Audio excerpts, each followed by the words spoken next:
آئی پی پی کے ترجمان فردوس عاشق اقوان نے الیکشن کمیشن سے تحریری معافی مانگ لی۔ الیکشن کمیشن کے باہر میڈیا سے گفتگو میں کہا کہ الیکشن کمیشن سے استدعا کی تھی ہے کہ میرے خلاف نوٹس کو نپٹا دیا جائے۔ میرا مقصد کسی کو ٹارگٹ کرنا نہیں، واضح کر دوں کہ استحکام پاکستان پارٹی ختم نہیں ہونے جا رہی، صدارت عبدالعلیم خان کے پاس ہے، وہ تمام معاملات چلائیں گے۔ سیڈ انسیڈنٹس کو دوبارہ رپیٹ نہیں ہونا چاہیے۔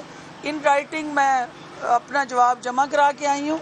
جو الیکشن کمیشن سے ہم نے استدعا کی ہے کہ based on facts, based on realities and proofs and relevant consequences وہ اس نوٹس کو ڈسپوز آف کریں۔ انہوں نے اس پہ کیا فیصلہ کرنا ہے یہ ان کا اختیار ہے۔ جب الیکشن کمیشن میں جماعت رجسٹر ہو رہی تھی تو جہانگیر ترین صاحب کے حوالے سے ایک ابہام تھا اہلیت اور نااہلیت کا، اور پارٹی چونکہ عبدالعلیم خان کے نام سے رجسٹر ہوئی اور عبدالعلیم خان کی صدارت میں پارٹی جو ہے وہ آگے بڑھے گی۔